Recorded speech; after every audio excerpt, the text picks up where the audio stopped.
Ceci est une émission payée par l'heure de la bonne nouvelle.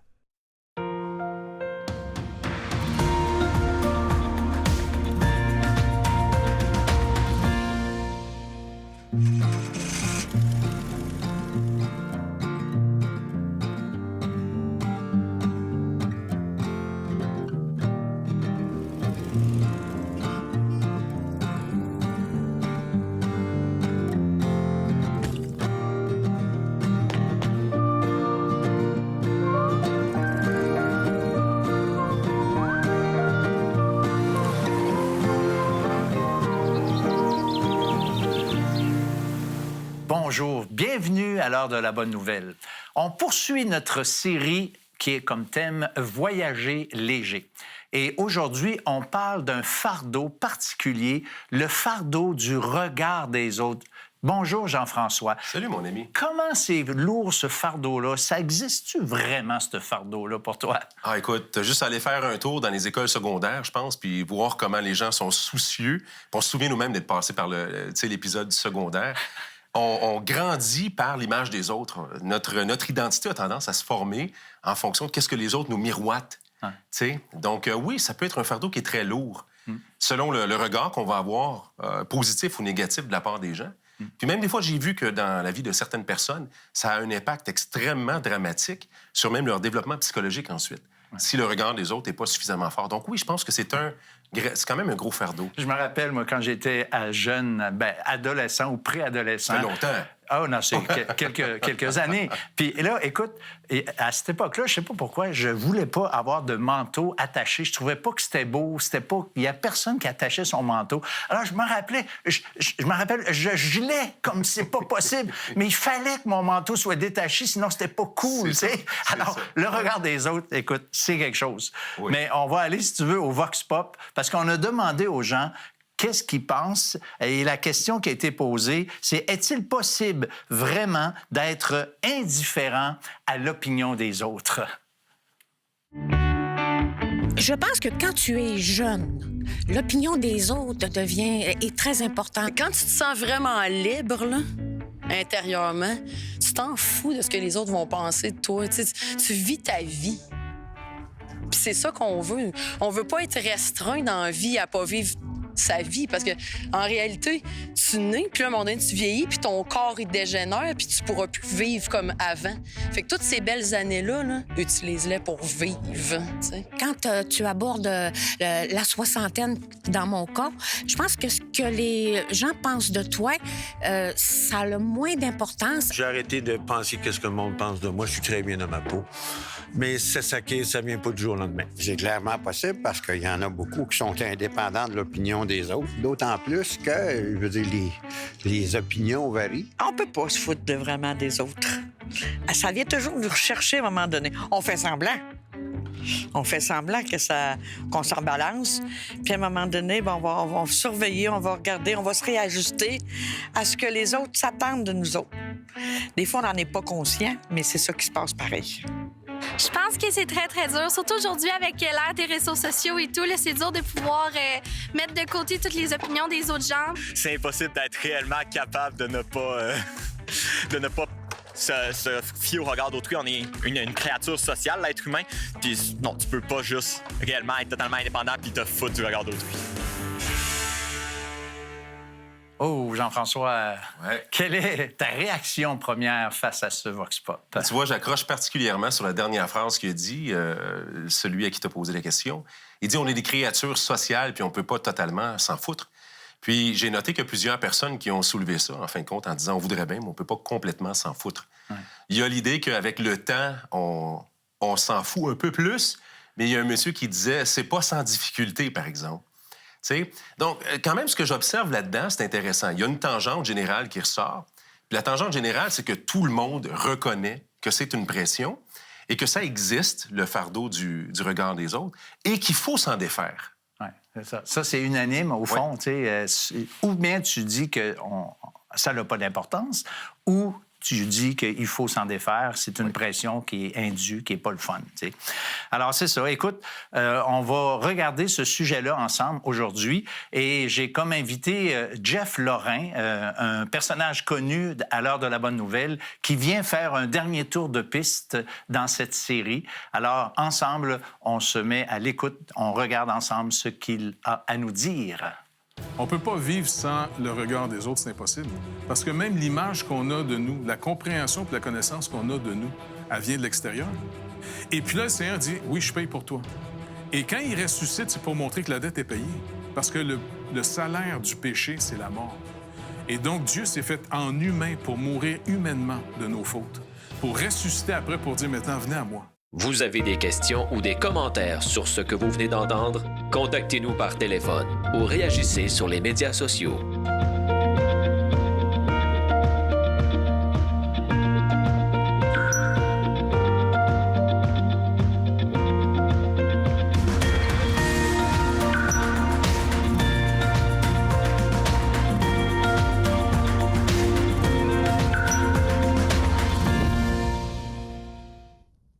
Alors, bonjour, on est comme promis avec Jeff Lorrain, encore une fois, aujourd'hui. Alors, salut mon cher Jeff. Salut François. Toujours content d'être avec toi, Jeff. Ça fait vraiment plaisir, même si c'est probablement la dernière émission qu'on va faire ensemble. Oui. Mais on est là, puis on est content de t'écouter. Alors, le sujet aujourd'hui, c'est le fardeau du regard des autres. Est-ce que ça a été la question du Vox Pop? Est-ce qu'on peut vraiment être indépendant du regard des autres? Est-ce qu'on peut vivre sans tenir compte du regard des autres? Ça, c'est la question. Je pense que ceux, à la fin, ont répondu avec peut-être plus de lumière. On ne peut pas vivre sans le regard des autres, c'est impossible. Parce que même l'image qu'on a de nous, la compréhension et la connaissance qu'on a de nous, elle vient de l'extérieur. Par exemple, un miroir. C'est comme un miroir. Pourquoi on se regarde dans un miroir? C'est ça, c'est le parce que tu veux reflet voir de nous. qu'est-ce que Et c'est pour ça que le rapport qu'on a avec les gens nous influence dans la compréhension de ce qu'on pense être. À tort ou à raison, en passant, tu sais. Mm-hmm. Si tu es élevé avec des gens qui t'édifient, qui t'encouragent, ça te donne une bonne image de toi. Si tu es élevé dans un milieu où on te méprise, on te traite d'imbécile tout le temps, ben écoute... L'image finit par coller, là. Exactement, tu sais. Même la Bible parle que celui qui se tient avec des sages devient sage. Celui qui se tient avec des moqueurs va en porter seul la peine. Donc, on vit, on est fait... Puis même selon la Bible, c'est étrange, mais on est des êtres qui répondent. Parce qu'on est créé à l'image de Dieu. Donc, on est toujours le reflet de la personne qu'on pense être des modèles dans notre vie. Tu sais, c'est un peu comme si dans notre tête, il y a un balcon. Tu sais, puis tu joues une pièce de théâtre. Toi, le balcon, c'est comme Dieu, puis toi, tu joues la pièce de théâtre? Puis il n'y a pas juste Dieu, le problème. C'est que depuis que Dieu a débarqué de la game, eh bien, il y a plein d'autres mondes. Par exemple, il y a tes parents qui sont là. Il y a, je sais pas moi, des gens que tu admires. Il y a des gens que tu n'aimes pas non plus qui sont là. Et donc, on est beaucoup, finalement, devant ces gens-là. Et quand, finalement, une personne cherche à devenir quelqu'un, elle veut toujours... C'est pas juste pour elle-même. Mais si elle dit « Non, c'est juste pour moi-même que je veux devenir quelqu'un », c'est pas vrai. Tu es toujours en train de chercher à devenir quelqu'un pour quelqu'un. C'est pour ça qu'un de nos plus grands besoins qu'on a, là, c'est d'être aimé, d'être accepté. C'est assez rare que les gens sont capables de vivre avec un mépris total, rejeté totalement, au point que ça peut même amener des gens au suicide, de se tuer. J'ai une petite histoire vite, oui. à laquelle je pense. C'est que je connais quelqu'un, je ne dirais pas trop de détails, ça peut être plate, mais quelqu'un qui a fait des études très importantes. Et puis, il a eu beaucoup de peine, ça a été tough, mais il a réussi dans la vie, OK, au niveau professionnel. Mais à un moment donné, il y a eu beaucoup de problèmes dans sa vie. Puis à un moment donné, il m'a avoué quelque chose qui m'a renversé. Il dit, moi, là, j'ai voulu faire ça, en parlant de ces études-là, pour montrer à mon père que j'étais pas vrai comme t'es là. Et moi, là, j'ai dit, tu sais, l'image des autres, lui, il était sur le balcon, puis il était probablement le premier au bord. Oui, combien on entend des histoires, même des gens d'affaires qui ont réussi, puis qui disent souvent en entrevue, « J'aurais tellement aimé que mon père voie que j'ai réussi dans la vie. » Donc, c'est normal de vouloir vivre en trouvant l'approbation en dehors de nous parce qu'on est des êtres sociaux. Mais le plus grand défi, c'est Dieu. Lui, il nous pense comment, il nous voit comment. Okay. Et c'est pour ça que la plupart des gens, combien on entend dans notre société aujourd'hui, en tout cas, on s'est dégagé de toutes les valeurs judéo-chrétiennes, on a pu se sentir coupable. Bien, peut-être tu te sens coupable parce que tu es coupable face à une loi. C'est ça. C'est ça le problème. Mais quand Jésus-Christ est venu, c'est pas pour nous mettre une religion améliorée ou même pas pour diminuer les standards. Il est venu pour régler le problème qui nous hante tout le monde. C'est comme si, entre nous tous, là, il y avait une loi qui nous juge si on est plus ou moins dedans. Et quand Christ est venu, il dit, je suis venu délivrer les gens de votre culpabilité. Parce qu'il disait même aux gens d'Israël à l'époque, parce qu'il était lui-même juif, là, c'est des Juifs que vient le salut. C'est eux autres qui avaient les oracles de Dieu. Ouais. Il a dit une parole vraiment forte. « Venez à moi, vous tous qui êtes fatigués et chargés, et je vais vous donner mon repos. » Fatigué et chargé, ça veut dire que ces gens-là travaillaient à essayer d'atteindre un but, un standard. Et plus ils étudiaient la loi de Dieu, plus ils se disaient, coudonc, je suis posé d'aimer Dieu, mais c'est dur. Il est loin. Puis, tu sais, je suis posé d'aimer mon prochain, mais je m'aime mieux, je travaille plus à mon avantage qu'aux avantages des autres. Donc, les gens, ils réalisaient qu'ils n'atteignaient pas le but. Et ça, c'est quelque chose qui peut tourmenter nos vies. Souvent, puis on prend après ça, on se donne un personnage rebelle. Mais c'est encore un autre standard. Tu veux être approuvé par les rebelles. Tu vois? Absolument. On cherche toujours. Sur notre balcon, là, il y a toujours plein de monde là-dessus. C'est ça. Et quand on demande au Seigneur de nous sauver pour vrai, étrangement, il ne nous met pas sur un programme. Il nous délivre d'abord d'une condamnation qui nous pince ses épaules. Et ce qui est vraiment béni dans notre marche avec lui après, c'est que le Seigneur embarque sur le balcon puis il commence à tasser les autres. C'est ça, c'est ça. Et puis, vraiment, on découvre un autre principe de vie où il dit en partant, regarde, je veux qu'on va comprendre une chose en partant. Tu es parfaitement aimé et justifié. J'ai mis ma propre justice à ton compte. Tu n'auras pas besoin d'essayer d'être meilleur que les autres. Tu vas être libéré d'essayer d'être meilleur que les autres. Je vais te donner un nouveau commandement. Tu vas apprendre plutôt à aimer les autres. C'est beaucoup plus motivant d'aider quelqu'un que t'aimes que de juste essayer d'être bon. Tu sais, dans le sens, je sais pas, tu vas au gym, là, par exemple, puis tu fais des haltères. Tu as remarqué dans les gyms, il y a plein de miroirs? J'y vais jamais. Non? Ça paraît pas. T'es en forme naturellement. Et bien, finalement, quand je vois du monde, puis j'y allais, tu sais, puis tout le monde fait des haltères, surtout les gars, on veut être fort, hein? Ouais. Maintenant, tu dis, hey, es-tu en train de devenir fort pour être capable de monter l'épicerie de ta femme, puis, tu sais, tu comprends? On le fait-tu pour pouvoir mieux servir ou simplement pour se contempler? Pour qu'on soit admiré? Parce que les gens... Puis comme il y a une jeune fille qui disait, aujourd'hui, surtout avec les médias sociaux, c'est encore pire. C'est incroyable. Je me demande des fois si les gens voyagent juste pour mettre leurs photos sur les médias sociaux. Tu y vas-tu pour faire un voyage ou tu vas le montrer? Tu vas voyager pour le montrer aux autres? Parce que tu as besoin, quoi, que les gens disent « Oh, wow! » Les j'aime, là. Oui. Eh bien, le Seigneur, finalement, fait une œuvre incroyable quand il nous sauve. D'abord, il prend toute notre condamnation, tout ce qu'on n'a pas été capable d'atteindre, et là, il met à notre compte, après ça, sa propre justice en disant, ici, chez nous, maintenant, avec moi, tu n'auras plus jamais rien à prouver. Et ça, c'est une libération absolument incroyable. Et là, il nous apprend à développer une relation plus normale. Par amour pour les autres. Prends le temps de connaître les autres. Fais-toi pas connaître sans arrêt à tout le monde. Là. Prends le temps de connaître les autres. C'est bien plus intéressant de connaître... Oui, et comme ça... Tu vas finalement entrer dans un autre monde où tu n'as pas besoin de prouver et tu n'es pas en compétition avec personne. Au contraire, tu vas même prendre plaisir d'aider un autre à réussir. Et ça, c'est ce que le Seigneur fait dans notre propre vie. Il y a vraiment un trésor à découvrir là-dedans. C'est fantastique. C'est ça. Mais comment on peut recevoir ça? Comment on peut être justifié, comme tu as dit, puis peut-être développer cette idée-là? C'est quoi être justifié?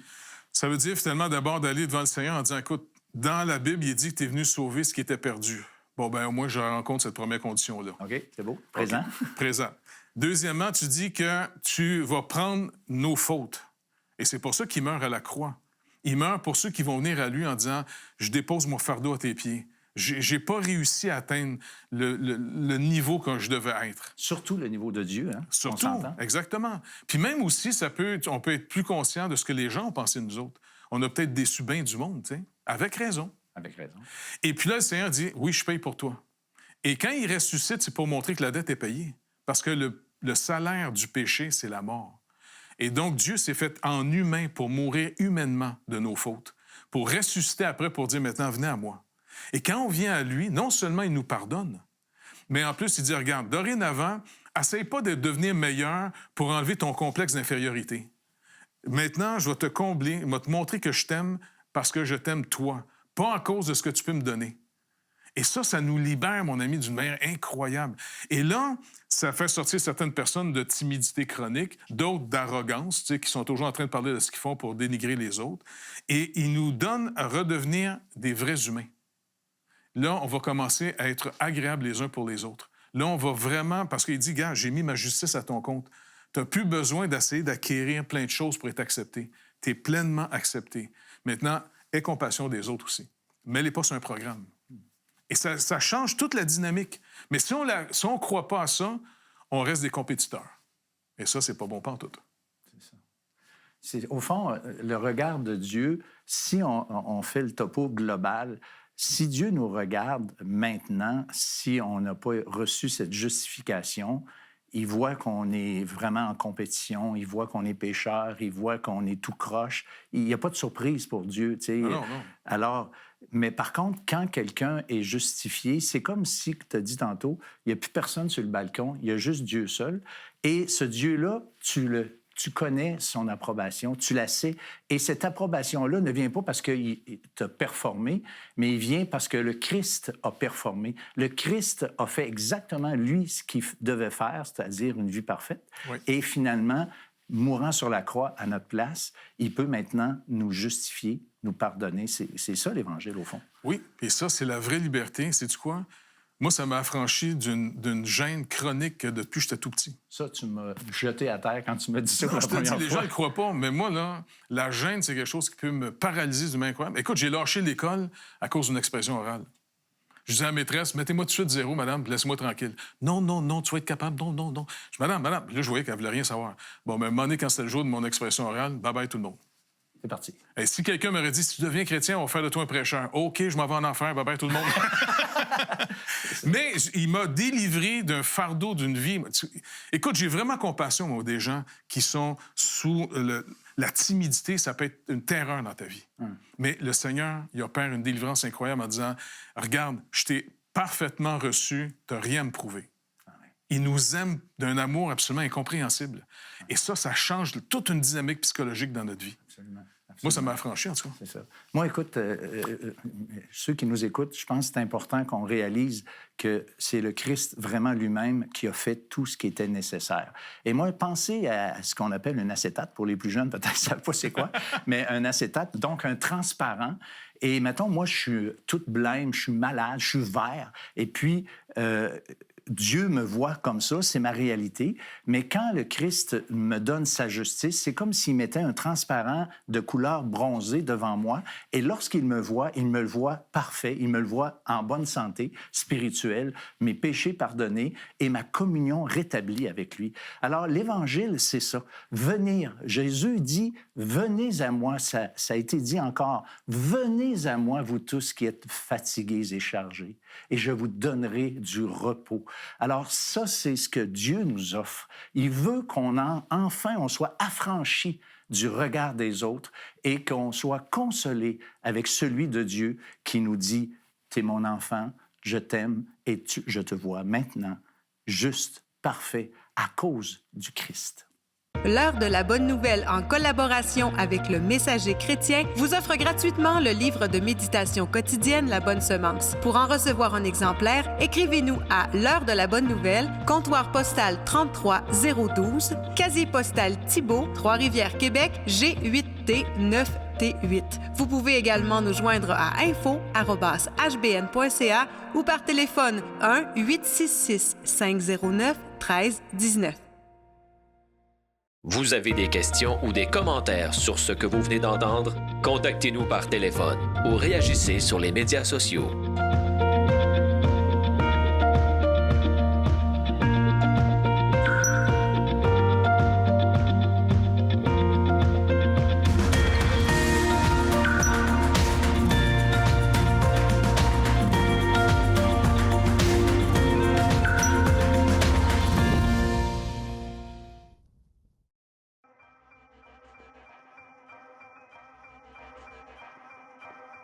En avril 2011, une nouvelle aventure commence.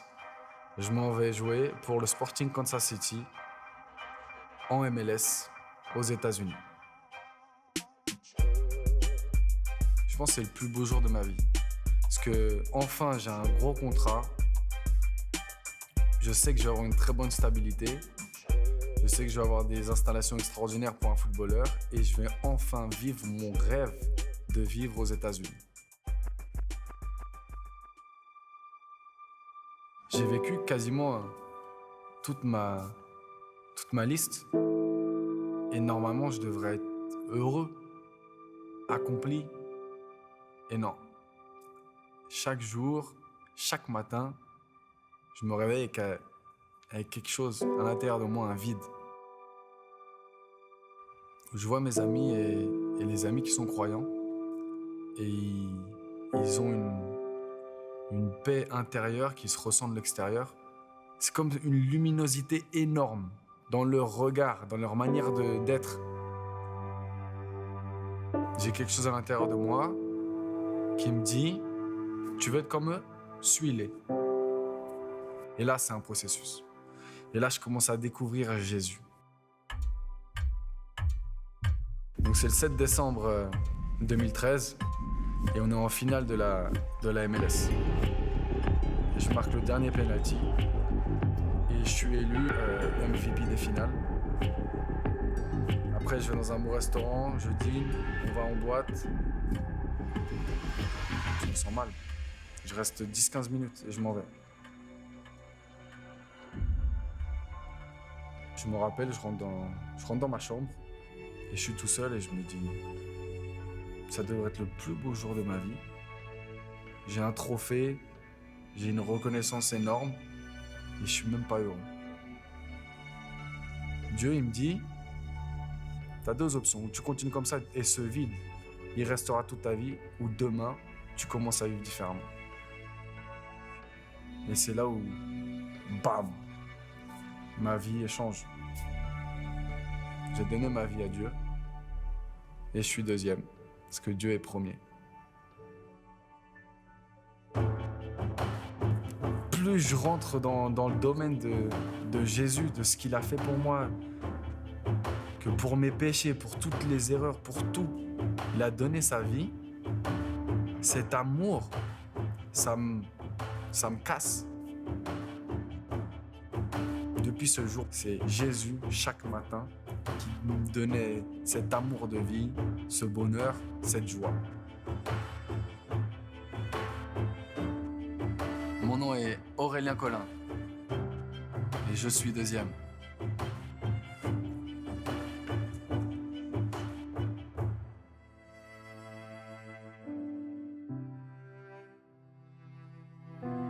C'est une belle démonstration d'humilité. Quelqu'un qui atteint le sommet, puis qui, quand même, ose le dire, « Je suis vide ». Peut-être que vous avez le regard des autres sur vous, puis qui vous écrase. Peut-être que c'est un fardeau pour vous, parce que vous n'êtes pas ce que vous pensez que vous devriez être, ou que vous aimeriez être au sommet de la montagne. Bien là, on a l'exemple de quelqu'un qui est au sommet de la montagne et qui se rend compte, eh bien là, il n'y a rien. Parce que le vide, il reste à l'intérieur. Le regard, je pense que ça nous dit quelque chose en particulier. On a besoin d'un regard pour trouver notre valeur, mais il ne peut pas venir des autres pour nous combler complètement. Puisqu'on a été créé par Dieu pour être en relation avec lui, c'est le regard de Dieu qui peut combler ce besoin-là. Et c'est ce qu'Aurélien Collin, finalement, a trouvé quand il s'est tourné vers Jésus et qu'il se rend compte qu'il y a quelque chose qui remplit son âme. Aujourd'hui, si vous portez le fardeau lourd du regard des autres, vous pouvez avoir le regard de Dieu favorable sur vous parce que Jésus est venu accomplir toutes les exigences de la loi parfaite de Dieu. Et quand il est mort sur la croix, il est mort à votre place. Et la Bible nous enseigne que maintenant, Dieu nous regarde au travers de la perfection de Jésus-Christ. Et celui qui se tourne vers lui a le regard parfaitement favorable de Dieu lui-même.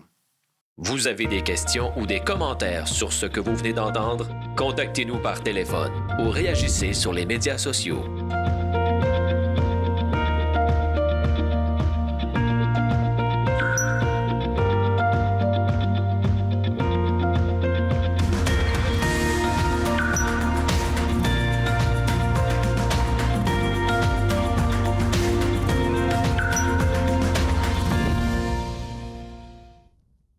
Alors, dans ce dernier segment de l'émission, on veut vous présenter des liens utiles. Alors, Jean-François, tu veux nous parler de quoi?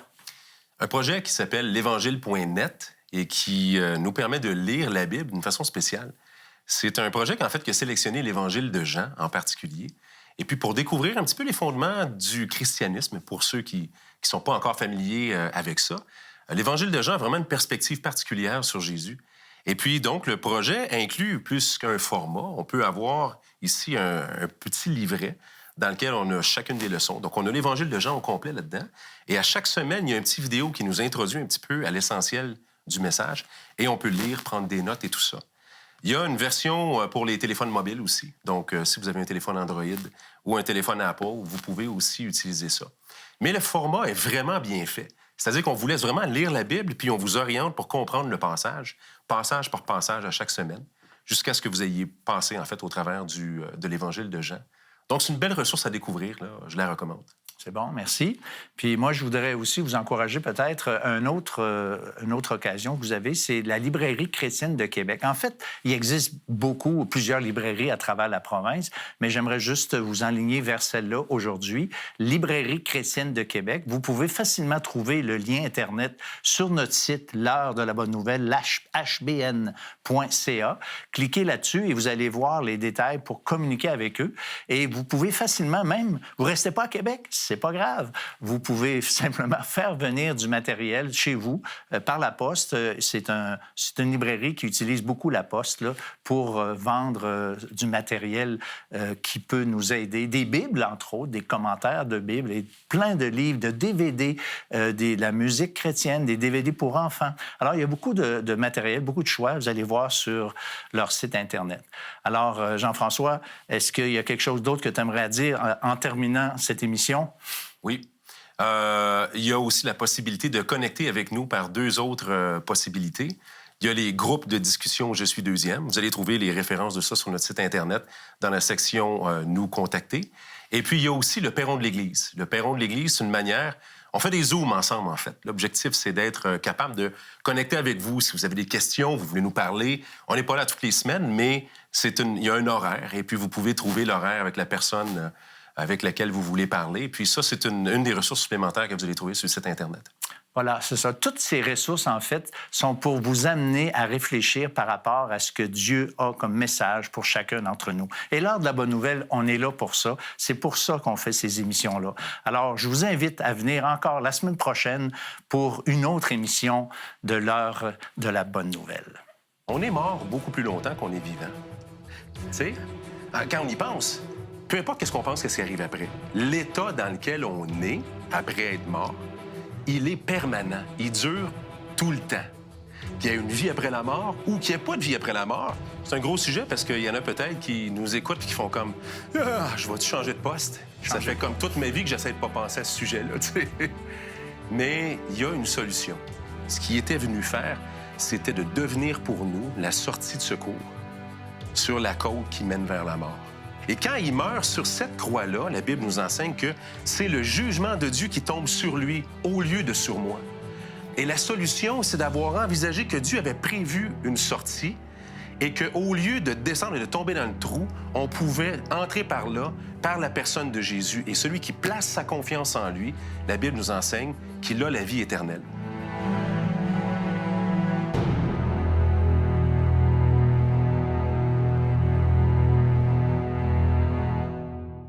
Ceci était une émission payée par l'heure de la bonne nouvelle.